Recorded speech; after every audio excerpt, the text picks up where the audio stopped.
have our esteemed group of liberals looking at the world from the liberal point of view. It's always interesting when I do the liberal and the conservative show. The one nice thing I see is a fundamental caring about what's right. Whether you're right or left, both sides may not agree, but especially when it comes to Milford, boy, the love of Milford comes out on everybody. So why don't we start with an introduction? Glenn, you're up. Okay, my name is Glenn Wyke, and I am a member of the Milford Democratic Town Committee, and I am indeed a liberal. Lauren. Hi, everybody. My name is Lauren Wilton, and I'm the chair of the Milford Democratic Town Committee, also a liberal. Rand. I am Rand Barthel, and I live in Mendon, not Milford. I'm a member of the Mendon Democratic Town Committee. I'm also a member of the 350 Massachusetts Climate Action Movement. And I am liberal trending towards progressive, if there's a difference between those two things. We'll take that up later because I'd like to know the definition there. I would too. And Christine. Last but not least, Christine Crane, Milford Democratic Town Committee, State Committee, and part of Drinking Liberally. Now, it was brought to my attention that the last show we said we would talk about local issues, and we never got to them. So before we get wound up on national, Christine, what was your impression of the town meeting? Oh, let's see. I think it was really long. We seemed to kind of stumble over ourselves trying to get a quorum and trying to figure out days to meet again. Maybe we need to be a little more proactive or have a plan B in place for next time. There were a lot of articles. We went through them. Not a lot of bloodshed, so that's pretty good. Well, I think most of the bloodshed people don't understand happens at the subcommittee level. You know, because I've had people tell me that it seems like everything that goes to town meeting gets passed. I'll disagree with that as a blanket statement, but I've sat through the subcommittee meetings where it gets rather heated. That's good though, isn't it? I think it's great. You want a bunch of lemmings. You want the debate. You want a little bit of pushback and critical arguments, right? To tease out things and see other perspectives. As long as there's some light along with the heat. Yeah, I think to your point, Al, I think there are some occasions at town meeting where people want to revisit some of the decisions made by subcommittees and open them up to more discussion when in fact they've already been decided by the subcommittees, and we should defer to them when they've made a decision over those heated disagreements. But you know, Glenn, you're bringing up a really interesting argument, which is if it's right, it should stand the challenge of town meeting. I don't care if my subcommittees have agreed to it and said, this is the greatest thing in the world. It's still the town's money. And town meeting members have a history of being on the right side of the decisions. I'll agree to that. I'm also considering, though, that maybe those people that sometimes object could also attend the subcommittee meetings to voice their concerns there rather than in the town meeting. But that was my only concern there. My concern with town meeting, I'm jumping over you. My concern with town meeting was just, what does it take to get people to show up? Because we shouldn't be dealing with quorum problems with remote town meeting. That just shouldn't be happening. And, you know, I think that if you get elected to do that job, show up. It's not hard. And as a result, you know, people like the people here, Rand excluded, had to keep showing up. What was it, 3 times? It got to the point where, you know, I have to do that in Mendon. It was crazy. It was disappointing when you think normally we're asking for 2 nights a year, one in the spring, one in the fall. Now, I have no problem if somebody says, I don't want to do it, I'd rather have them do it. But like you say, if you sign up, then your precinct is counting on you to bring forth their views. And of course, the other side of it is the town had the option to lower the quorum in advance, like way in advance of the town meeting. And I'm not sure why they didn't, just as a backup. Mhm. Yeah, Agreed. I got a problem with lowering the quorum down to 100 people and then lowering it to 50. I mean, I hate to think that only, out of 250 people, you can't get half of them to show up. Well, but we couldn't. So there you go. At least if we had it as a backup, we wouldn't be wasting our time 3 nights in a row. And then maybe the warrant was too big. I mean, maybe the articles didn't need to be all segregated the way they were. Maybe they could have, several issues could have been done in one article. Like with this, I think the senior center had like several different articles. I don't know. It was a mess, I thought. It was a huge, when you're talking 40 plus articles, that's a big warrant. Yeah, Mhm. it was That too is. much. Yeah. But you start looking at, and I always got a kick out of it because a few years ago we talked about chickens. The chickens. 10 minutes, Uh, or 12 minutes Mm. discussing the budget of $110 million. that was the chicken issue took up almost about an hour or so of Hour debate. and a half. Okay, hour and a half. Everything you wanted to know about chickens. Yes, now. and rogue roosters running wild in the town of Milford, buying marijuana at the pot store on Main Street. Well, you don't know I wish there was a pot store on Main Street. No, but that came up that night. Would we allow pot stores on Main Street? well, because pot doesn't exist in Milford. Yeah. If we Meanwhile, Come it's in. in every other town. in Milford. Well, they won't go to Hopedale and buy it and bring it Oh back. no! They certainly wouldn't go through Milford to get it. Of course and buy not. it in Oakdale. Absolutely not. I can assure our viewers that chickens and other livestock are a live issue in Mendon as well. Well, I remember getting up on the final FinCom article about paying off the snow plowing. And that usually goes into long dissertations. I got up and said, it snowed. We paid people to remove it. But I want everybody to know no chickens were harmed during the plowing action. Well, the good news was we ended up with a surplus because of the government money of 10.9 million. And we gave back almost 5 of it to help taxpayers kind of lighten the load a little bit. Of course, there were people who caught me and complained that we shouldn't be giving money back. We should be spending it. Well, inflation right now is high.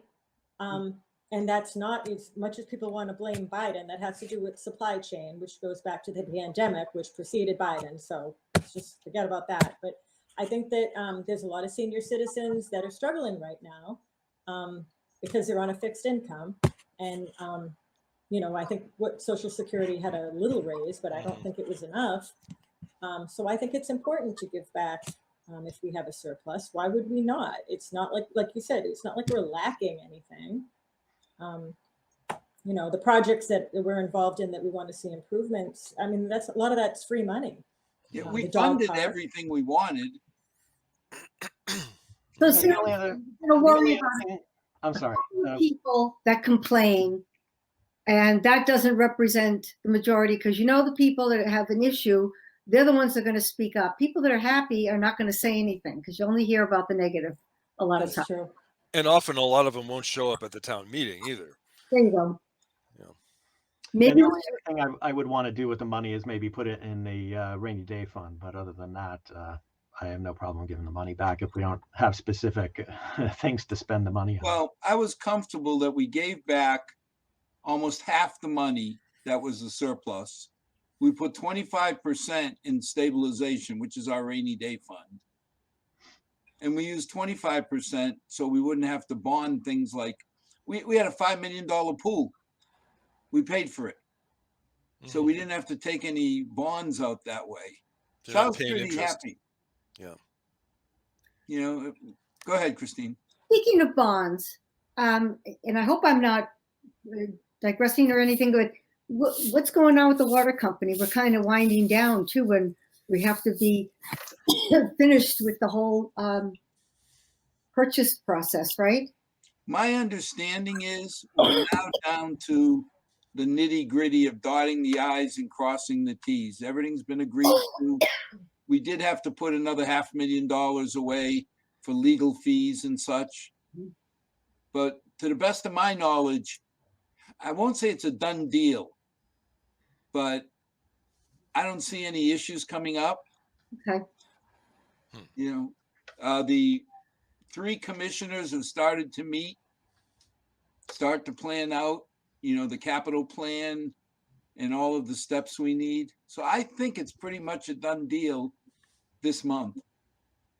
That's fantastic. I know. Yeah. Like, Well, thank God, because the water company, in my opinion, no data, my opinion only, was going to be sold. Either we bought it or some of these companies that are scooping up water companies, because to them, they wouldn't have paid 80 million. They'd be happy to pay 100. Because remember, the way the system is set up, they get to make a reasonable profit on their expenses. So increasing the amount of money they borrow increases their expenses. Right. They get to claim the expenses plus a 6% or whatever profit margin on top.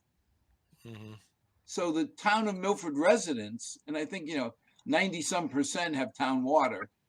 There are some streets that don't, would be paying more for the same service. Well, and the water utility would be owned by some external entity that you don't have any control or influence over. That was my. That seems like a really strong argument for doing it. Well, that was the topic I brought up, saying we're going to run into issues. And I feel a lot more comfortable having Jonathan Bruce, Phil Sermacoli, Jamie, Milford people at the helm and deciding what to spend versus somebody from Chicago. Or on Wall Street. Oh, Wall Street. Well, yeah, that's the bigger issue, is it's a nonprofit situation when the town owns it, really. I mean, we're not looking to profit, we're looking to provide a service. How many other towns in the Commonwealth have private, still have private water company? If I remember right, and I may be wrong, it was either like somewhere between 3 and 13 out of the 320. 351 towns. 351. So it was like maybe 3 to 13. I can't remember the exact number, but it was tiny. Yeah, I recall it being in single digits, like 5. So, speaking of which, let's talk about the economy. How are we doing this year?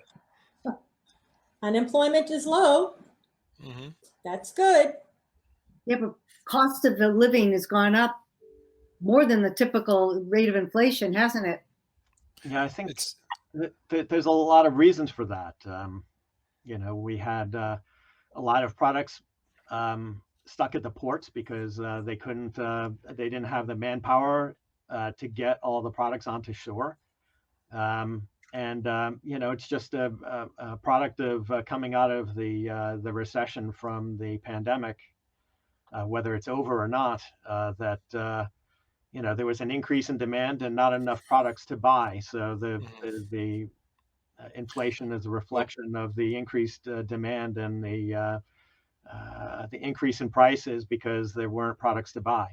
Well, you also have a lot of pent-up demand of people who wanted to buy things and couldn't do it either directly or indirectly because of the pandemic, and now they want to buy cars and other kinds of things, and we're trying to, you know, make enough merchandise and get it to where it's wanted. And my impression of the supply chain situation is that it is easing, but that it's going to take. This is one of those things that takes a while to work its way out of the system. I just got quoted last week 104 weeks on some chips we needed to buy as a delivery time. Yeah. 104 weeks? 104 Yeah. weeks, 2 years. Wow. Yeah, that's pretty serious. That could be enough to get somebody to want to build some more chip plants. Maybe in the US. And hopefully in the US. Wouldn't that be a good thing? Yeah, I mean, this is a perfect illustration of why these hyper distributed supply chains just do not work. You know, when the pandemic started, Oops. it started in China, and all our PPE, all the protective gear, was all made in China. So we couldn't get any protective gear to protect us from the pandemic that started in the place where everything is manufactured. It was just crazy. Even the states couldn't get the PPE. They were competing with the federal government. Right. Well, and trying to smuggle things past the federal government. Yeah. But even now, you know, in simple things like our defense systems, we require parts from China. It makes no sense whatsoever. I don't understand it.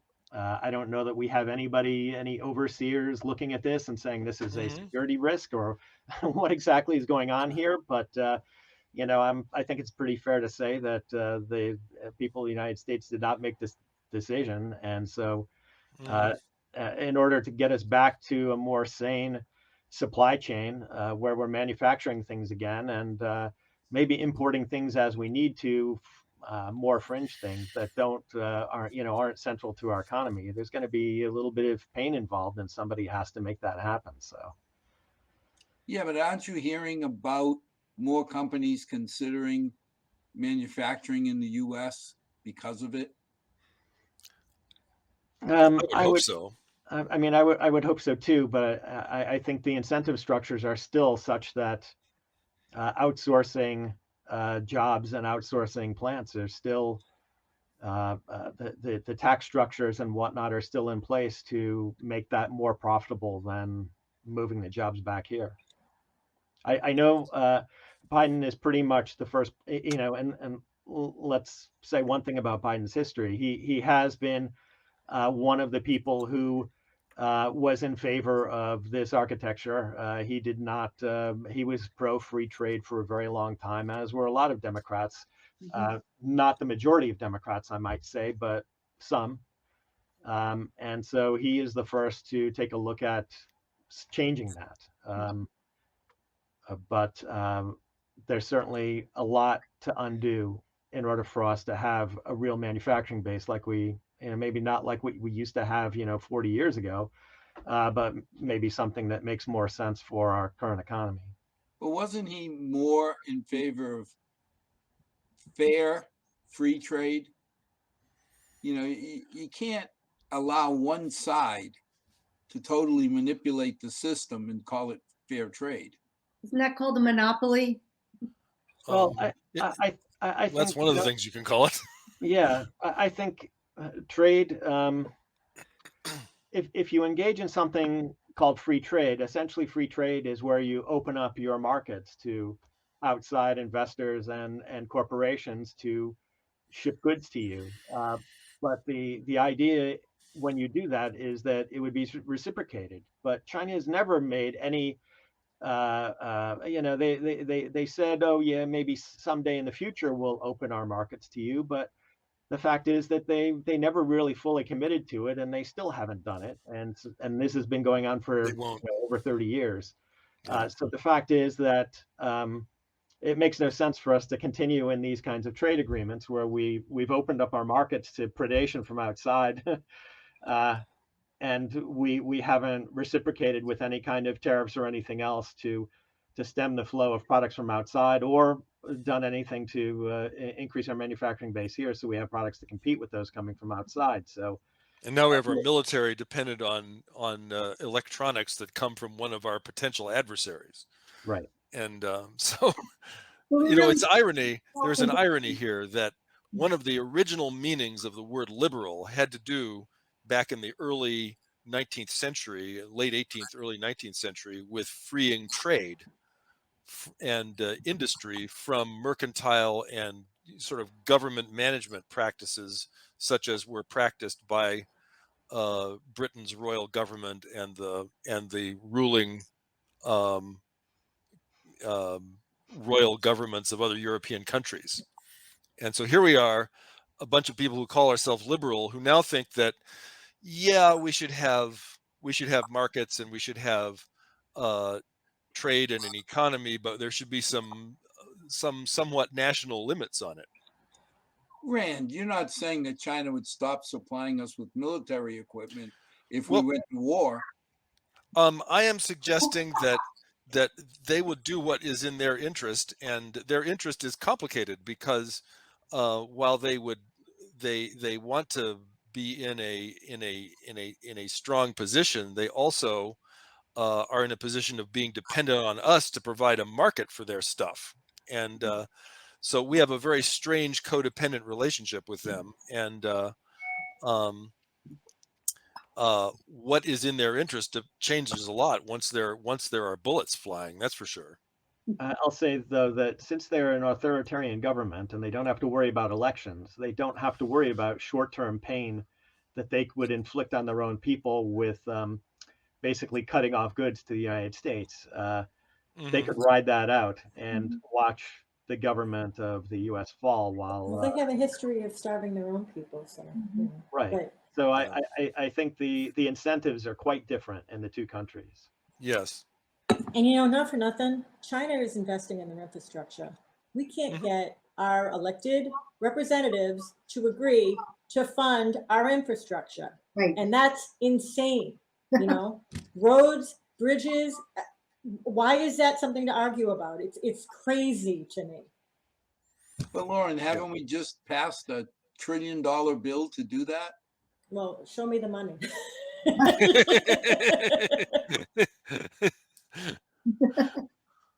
I just want to make sure, I'm hoping that money goes into infrastructure. Well, how much do we count off or write off for graft and paybacks, kickbacks and stuff? Well, you're not talking about the big dig, are you? Well, there will be some of that for sure. And there was, during all of the times of our history when we really were building infrastructure. I mean, if you probably went back and looked at when we were building the interstate highways and when we were building the railroads and all that stuff, there was some Jim Dandy corruption that went on in all of that. And that isn't a reason to not do it. Oh, absolutely. Absolutely. In the end, But when you look at China, though, I mean, with that, we're getting distracted with, we're on the, Russia, whatever. Russia has lost already.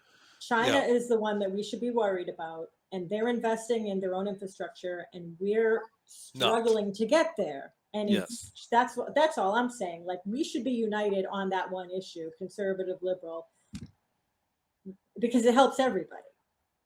But we can't even get them to talk about the issues together. They're off like spinning things and pointing fingers, and both sides too. And they're caught up in peripheral minutia kind of things, and they're not talking about stuff that would benefit both sides, even in re-elections. You would think even the Republicans can go back to their home states and say, look what I got you. And this means jobs. This means, better environment, and et cetera, et cetera. But no, they're too busy, demonizing the Democrats and blaming each other. And it's been disgusting. And it's been like this for years. Well, talk to me about gas prices. I'm hearing a side of the story that we should be happy that gas is going up exponentially, because that'll help us move over to renewable energy sources. It's going to take more than high gas prices to do that. I'll say this about the gas prices. I think that there are corporations that are taking advantage of the situation and gouging us. No. And so then the question is, what can be done about it? We've allowed these industries to consolidate so much, where there's huge, a handful of large corporations that are basically in charge of whole industries. And, they're just taking advantage. Just like with the shipping, we've allowed consolidation down to like 2 corporations now that control all the shipping into the LA ports.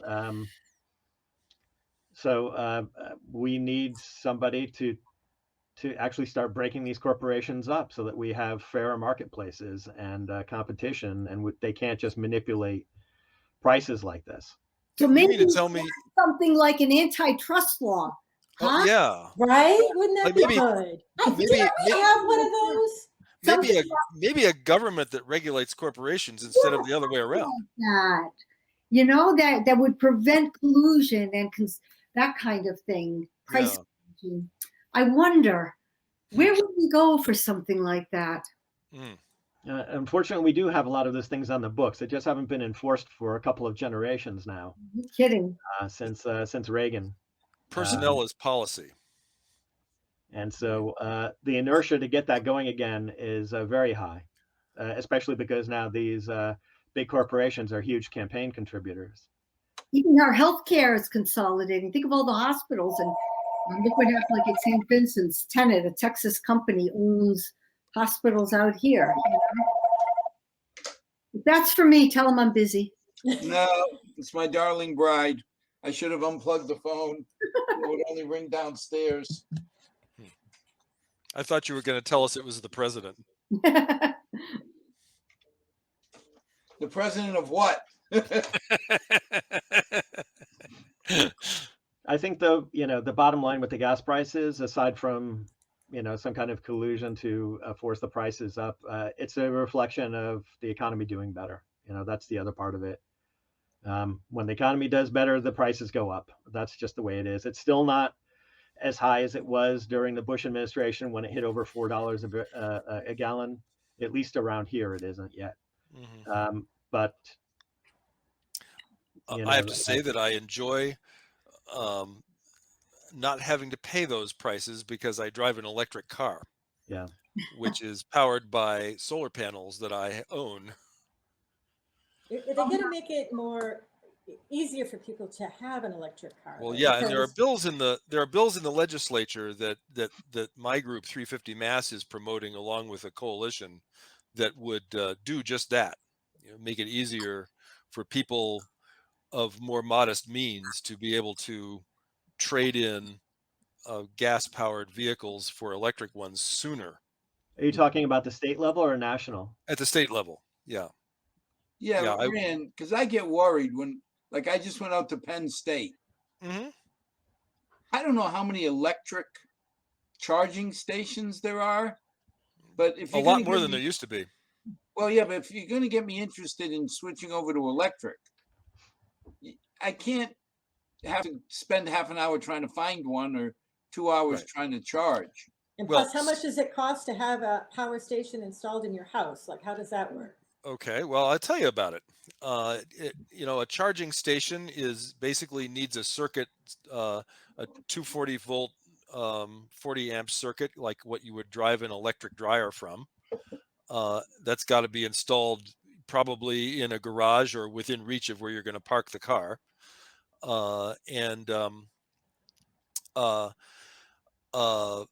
There are getting to be more charging stations, and the Biden legislation is going to build a whole bunch more. I can tell you I've had a Chevy Bolt since 2017, and I can tell you that the availability of charging stations is getting better at a pretty good clip. A couple of years ago, it was a good deal more difficult if you wanted to go cross country. Charge your car? So my car is already obsolete. It takes about an hour to charge it at a level 3 charging station, a DC fast charging station. But the new cars can accept charge at several times the rate of my car. And so, we're seeing that we're going to see a world where you can substantially charge up your car in 20 minutes instead of an hour. And this is all getting better. This is new technology, and it's improving rapidly. The way you find charging stations, there are apps that you can run on your cell phone that enable you to map out where you want to go, and will show you where all the charging stations are that are compatible with your car within some number of kilometers or miles from your route. And I've done this going to Washington, D.C. From this area, and also out to Rochester, New York. And it works pretty well. You just have to be willing for your trip to take a little longer, because in my car, charging it up takes more time because it's an older and slower EV. How are the economics, Rand? The economics, well, I'll tell you, if you're generating your own electricity with solar panels that have already paid for themselves, the economics can't be beat, because but even if you're not, consider my car gets about 4 miles per kilowatt hour on the average. And if you consider that in this area, you pay from National Grid something like 24 cents a kilowatt hour, that works out to 6 cents a mile. And, that's that. If you can do the math against what it costs to go on a gas car, and it's pretty good. And it's also more stable price wise. It does not subject to the fluctuations that you have with gas prices. How about the recyclability of the batteries or any kind of safety? So batteries are made of things that can be recycled. The industry is in its, this is new stuff. So there isn't really recycling that's already ramped up yet, is my understanding, but there will be. There will be a market for that, and a market for reuse of batteries that no longer store charge well enough to work in a car, but could still be repurposed for something else. Imagine if we had listened to Jimmy Carter, the guy who had Yeah. the solar panels on the White the roof, House before yeah. Reagan decided to remove them. Imagine if we listened to Yeah. Jimmy Carter when there were lines for gasoline in the 70s. Yeah. And he was There's saying, no "We reason gotta why this stop," technology couldn't have existed much sooner than it does. because because of large corporations and large interests, Mhm. and politicians in their pockets. Right. And now, Well, and a lot of collusion between oil companies and car companies, frankly. well, you got to government needs to be involved in these situations to incentivize everybody to move in a positive direction. Well, and to kickstart things in a given direction, because eventually the private sector will take over. Once it becomes clear what the direction is, people will invest in it, and then it'll get better, and it goes a lot faster than anybody would think. I mean, there is interest. I know the Ford F-150 has a waiting list like 2 years long. Yeah. For a pickup truck? Yeah. For an electric pickup truck. Wow. But Lauren, you bring up Jimmy Carter. The last time I talked as much about inflation as we are now was during Jimmy Carter's years. No, 4 years. 4 years, yeah. 4 years. Re-elected. So those 4 years, inflation was running pretty heavy. And I'm a little worried about inflation right now. Any comments or? You know how to fix the problem with inflation? Fix the pandemic situation. Get people vaccinated. Make people wear their masks. It isn't hard. Stop politicizing a health crisis and we'll get out of this thing. Mm-hmm. And also we have to be a little bit patient, because, for things to get sorted out after they got backed up as much as they did is going to take some time. Mm-hmm. And I think if you look at the inflation now versus what it was back in the 70s, there's just no comparison. It's nothing. No, I mean, interest rates are still relatively low, and I don't hear people really complaining about prices that much. What I'm seeing is people are, instead of buying new, maybe they're buying things used. For example, I reupholstered a couch instead of buying a new couch. Mm-hmm. Things like that. Food has gone up a lot, and I think that's where people, struggling. The price of food has gone up astronomically. Well, it just came out of Thanksgiving, and a year or two ago, they were touting 50 cents a pound. I mean, it seems like, and I worry more for our senior citizens and low-income people, that this inflation is really going to take a bite out of them. Well, the food pantries have been hit. I mean, they can't keep anything on the shelves. People the need is increased there. That's where you see it. It's the invisible poverty, the people that are working barely making it a paycheck to paycheck, that any small deviation in prices is going to hit them twice as hard as it would for somebody who's more of a middle income. And not just food. I mean, housing has gone up crazy. Not just buying, but renting. There's a huge waiting list in Milford for, my understanding is, for public housing, low income public housing. That's been for years, so that it's worse now. Yeah, but I mean, think about it. The people who built Milford are now living on Social Security. And when they're living on, I've said this 100 times when we're going over our budget, you got to be careful, because you're proud that a lot of Milfordians have done very well economically. But we can't forget the people who put us here, who are living on $1,500, $1,600 a month. I mean, Lauren's bringing up a point. I think rent right now on a decent apartment, something nice, is like $1,300, $1,400. How do you survive on $100 a week of disposable income?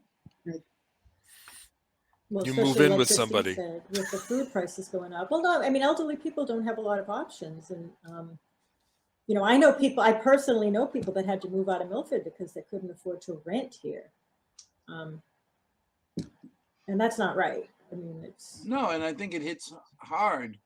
I've gotten into a couple heated debates when people have said, if they can't afford it, they can leave Milford. And that just fries me. Until it happens to you, pal. Until it happens to you. Right. Yeah, I'm sure we can think of plenty of reasons why you should leave Milford.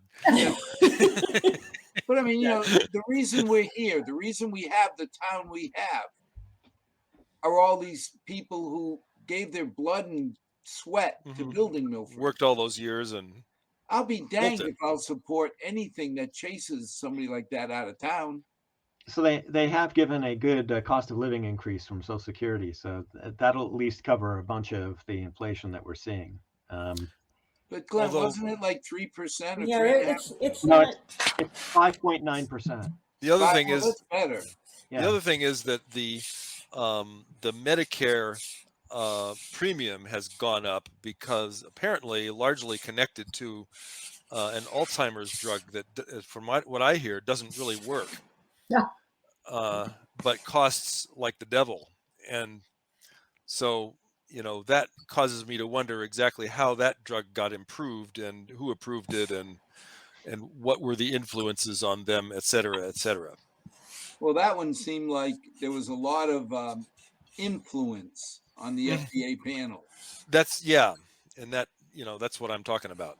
Because when you start looking and you look at some of the orphan drugs that have been approved, for Gaucher's, for Pompe's, those are $150,000, $160,000 treatment a year. And they're all. Is that the price quoted for in the U.S. versus other countries too? Because we have this whole thing about big pharma. We get gouged with drug prices here. That goes to a whole other discussion. So is that the actual price, or is that just what we get charged? And isn't the FDA? I mean, you would know, Al, maybe better than I, but what's the minimum standard that they allow in order to approve a drug? It doesn't have to be. What does it have to be worth 50% and not kill people? What's the minimum? Not kill people. We gave the subjects, thousands of subjects, the drug, and only 18% of them died. Well, there you go. But we can make a couple of billion off this, so let's approve it. I mean, well, look at some of the drugs. The one is for I think AIDS transmission or something like that. Forgive me if I misrepresent this commercial, but it kind of indicates all these people that are taking this drug, to prevent any spread of disease. And they said, but you also should use condoms, and it's not necessarily gonna work. And then there's all these side effects. It's like, well, why take the drug? It's like, wow. I mean, it doesn't possibly work all the time. A lot of side effects, and the alternative maybe is to have safe sex and or limit your partners. I don't know. It's just, Christine, I think the issue is when your alternative is death, we went through a medical ethics No, course. this is this is not alternative to death. I'm not talking about vaccines. I'm talking about like an AIDS medicine, and it talks about specifically. I mean, if you're going to be intimate with somebody or multiple people, that it helps protect you. So it's Yeah, I think I've seen that advertised. yes, and I forgot the name of the drug, but the point I'm making is that it's not like, oh my God, if I don't take this drug, I'm going to die. No, if you don't take this drug, you have other alternatives. Limit your partner, safe sex, But this drug, they advertise, it doesn't even really work. And then it has all these side effects. But the FDA approves it. So how come we need it? I'm sorry, we're off on a tangent. No, but you didn't, because you start talking about personal responsibility. There's a big thing going on about my right to not be vaccinated. Yeah, please. Now, what flips me out is that, if you've had children, they've been vaccinated. You didn't have a choice. Well, you did. You could not educate them in a public system. Right. You could educate them yourself or pay somebody to do it. Yeah, but a lot of people can't. Right. It's always nice to say, Rand, you're rich. You make enough money that you can pay, right. $20,000, $30,000 a year, but most people can't. Right. No, I'm with you. I just don't understand this drama going on about vaccination. It's purely tribal. Yeah, it's tribal, and it also gets back to the sort of epistemically closed information silos that people are living in, and that are causing them to misassess risk. And also, I'll admit, I felt like a human pincushion a couple weeks ago, because I got my booster shot. right. I got my shingles shot. I got 3 in a row in the flu shot. But, realistically, I'm in the middle of my employees all day. Mm-hmm. Right. It's not just for me. Right. I think, as a manager, I own some responsibility to not expose my employees. Well, and there is a sort of an adolescent concept of freedom that's abroad in the land that does not accept that the individual has any responsibility to the community. Exactly. And that's kind of another root of this. Yeah, you have the freedom to, carry your guns everywhere. You have the freedom to say whatever hateful thing you want to say on the internet, and so on and so on and so on. And like, what about society? We live in a society. Not to sound like George Costanza, but we're living in a society here, people. Like, Mm-hmm. why is it so hard to just do the right thing for the betterment of everybody? Why do you want to kill somebody accidentally or otherwise because you're being a big baby and you don't want to get a shot? Imagine if we went through this when we were trying to sell seatbelts to people 50 years ago. These people would be saying, oh, I know somebody who had a seatbelt on, and when they crashed, they died anyway. So no reason to have a seatbelt, People did say stuff like that. Yes, and with helmets it wasn't too. as organized as it is now. Because of social media. Social media is the problem right now. Lauren, it could be social media. With me, what drove it home was social babies. When all of a sudden my daughters looked at me, and if they saw me without a seatbelt, how would I turn around and tell them they must wear it?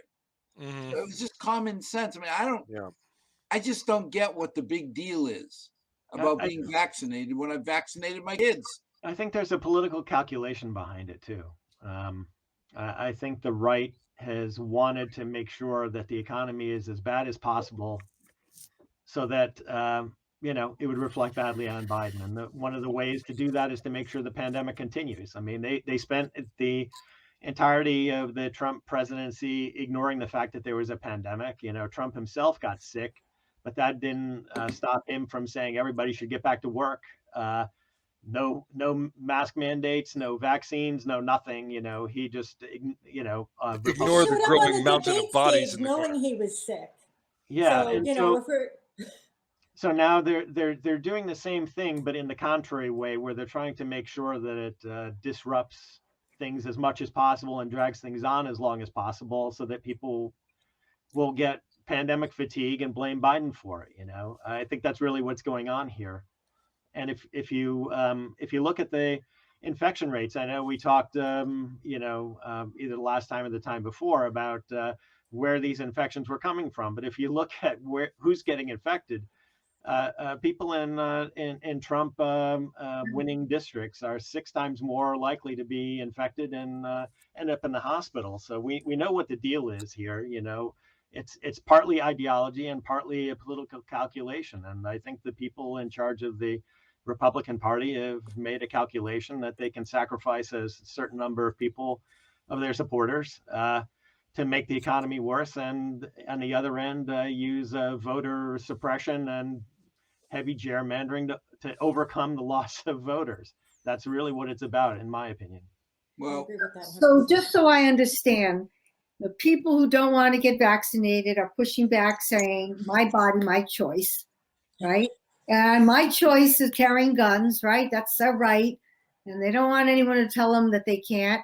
So at what point does abortion now get taken out of that well, equation? I was going to say, I promised Lauren I'd give her 5 minutes to talk about the Supreme Court. Lauren, you're on. Yeah, well, Christine, that was a nice segue. Yeah. Yeah, I that's the thing that's making me crazy, because God, where do I start? I as an attorney, I'm just personally offended by the argument that I listened to last week, the Mississippi abortion case that came before the Supreme Court. And I know all the pundits are saying that Roe is either going to get weakened or it could even actually get overruled. I don't see how that's possible based on precedent. But I think all these people worried about their right to not get vaccinated are going to have to start thinking twice, because personal autonomy and privacy is going right out the window if that actually happens. And this gets back to elections have consequences, because I worried about this in 2016 and everybody told me stop being hysterical, and here we are. It's not good. And the crazy part is, I mean, they took a state statute in Mississippi that was patently unconstitutional. They weren't even talking about a viability issue. I think it was like 15 weeks. 15 weeks. Yeah. Most people don't even know they're pregnant at 15 weeks. So, I mean, it was patently unconstitutional. And yet, they made the argument. So that it's like this insane logic, this insane troll logic to think that let's protect the unborn until they're born. And the heck with the women, like Right. Amy Coney Barrett, she was asking, well, what about safe, what is it? Safe harbor, yeah. haven? Yeah, dump your baby in the nearest mailbox. And that's not even used that much. But like, forget that. You're going to force people to carry a baby that they don't want for 9 months. So are we going to put a baby with fetal alcohol syndrome on the steps of a church or whatever? I don't understand. This is discrimination against women, plain and simple. Well, and ultimately, it's the criminalization of being female. I mean, if you look at what's happening, like there's that woman in Oklahoma who got prosecuted for having a miscarriage, and it's going to be unsafe to be female in a bunch of states. You got prosecuted for having a miscarriage? Yes. There are women in jail for having a miscarriage. Yeah, because of the suspicion that this might have been an intentional abortion. That it was slippery slope. And let's just be clear. I just have one last point. I'm sorry to get all crazy about this, but abortion is not going to go away. Abortion has been here since the beginning of time. It's always going to be here. So it can either be safe, rare, and legal or not. And the people and the women with money and who have privilege are going to travel to places like Massachusetts, where we just, we have the Roe Act now, so we're fine. Massachusetts is not going to be the problem. And people are going to be coming here to have their abortion. So it's... Yeah, but what do you do, Lauren, with the poor women in Mississippi? Exactly. Exactly. They're just Well, going to be indeed. forced to have to. And what about the women that had miscarriages and want to have D&C so they don't have to give birth in a toilet at work? Had anybody considered that when they, drafted this legislation? This all comes down to the culture war that Republicans want to keep going ad nauseum. And what's going to get out Republican voters?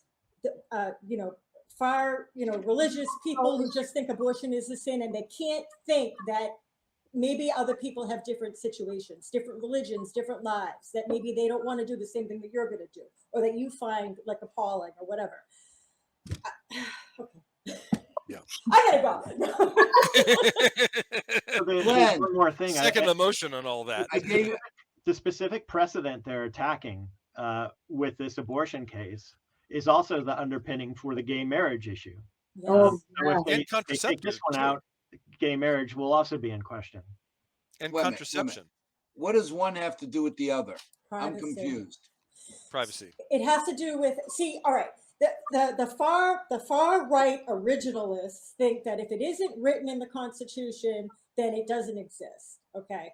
Now, it actually is written in the Constitution that you can't have your liberty taken away without due process. So it actually is there. The term privacy isn't there, but it's been interpreted in a broad way as substantive due process. And you're talking about 30 years of case law.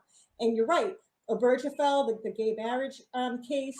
I mean, Casey reaffirmed Roe, and that was like in the 70s. So, I mean, and nothing's changed.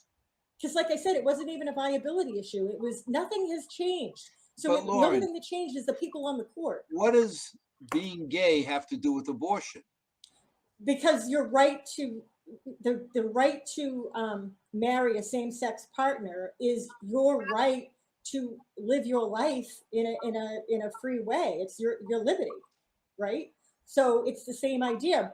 Bodily autonomy, not discriminating. Right. Why is it that men get to marry women, but men can't marry another man? Like, what? It's just unfair. It's just discriminatory. There's equal protection under the law.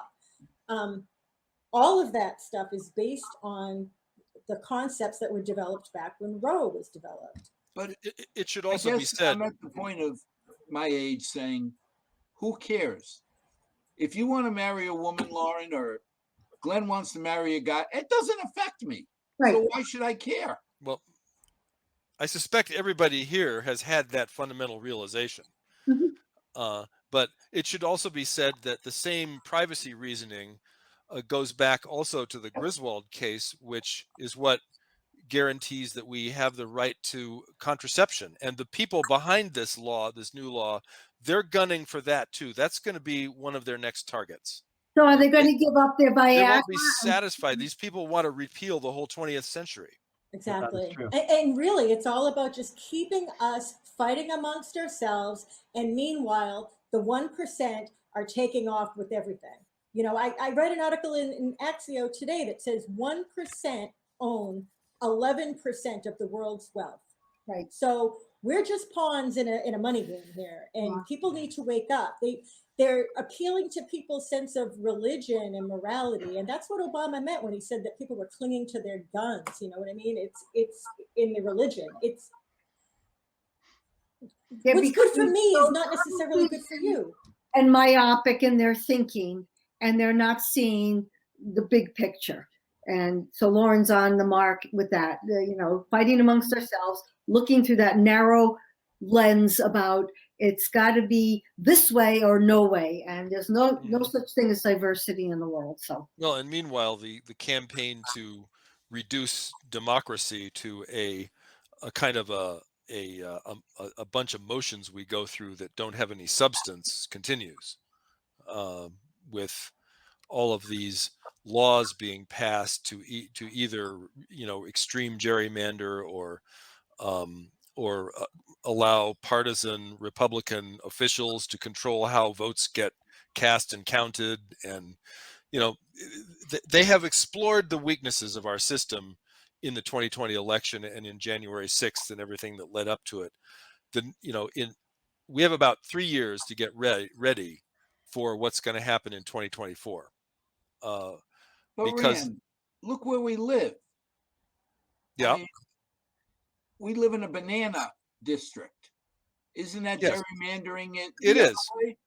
It is. And I would love to have a system where we got rid of that by law all the way across the country, everywhere. But until we can have a kind of a political arms control agreement that says we're all going to live that way, for us to change what we have here in Massachusetts would be unilateral disarmament. And the reason why the Supreme Court overturned the key sections of the Voting Rights Act was to allow them to do these extreme gerrymanders. Exactly. So now that they don't have to take into account, even though they've had a long history of discrimination, as long as they don't mention that they're specifically discriminating against Black people, they can gerrymander them into extremely blue districts, or they can knock them off the voting rolls. They can do all kinds of things to make sure that they get the outcomes that they want, and that's where we're at right now. And it's the same repeating of lies. If you say a lie often enough, people start to believe it. And our own former senator was talking about voter fraud, Al, on your show recently. And I was like, voter fraud is not a thing. It's a thing that Trump wants to say so that people will think that the election was stolen from him, when in fact, everybody knows that it wasn't. He wants people to think that voter fraud has been all here all along, so that when he commits voter fraud, we won't have any right to complain about it. The people that work in local elections do a good job, and they really try their best. And they're getting their lives threatened by wackos who believe this rhetoric. See, at first, I thought Trump was really helping eliminate voter fraud, because by making the wild claims, everybody got hypersensitive about it. So, I think in a way he helped clean up any possible voter fraud. But there wasn't any voter fraud. There wasn't any. It was. There's only been, I think, 2 prosecutions of voter fraud, and both times it was Republican. But all he did was destroy a lot of people's confidence in the system we had. That's right. Yeah, that was the real goal. With lies. If you look at the long-term trajectory of the political right in this country, what they really want for this country is Hungary. I don't know if you know anything about Hungary, but Viktor Orban seized power, put his cronies in charge of all of the media, and basically eliminated elections in the country and outlawed any political opposition. So now they do still have elections, but guess who wins every time? So it's like and guess who held that up as an example for what we should do? Tucker Carlson. Tucker Carlson. That's what, and CPAC, the big political conservative get together, will be held in Hungary next. So this is that's what they want for us. Okay, guys, I hate to do this, but we're out of time. No. And Glenn, I promise you, the first topic will be your coup plots for the next show. Okay. We started talking about those. But we'll continue. And obviously the Supreme Court and a couple of these topics need more granulation, because I'm still one of those people who believe in the system. And I'm hoping that things change and get better for all of us. But thank you all for participating. And we'll be back in a few weeks with part 2. Part N. Thanks for your patience, Al. For our 6 loyal viewers, God bless. And may tomorrow be a better night than tonight. And next time we'll try and get Lauren more animated. Good night, all. Good night. Night.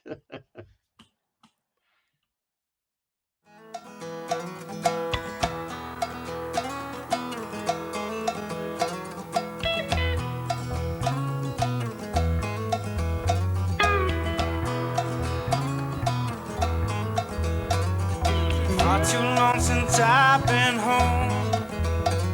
Been running all my life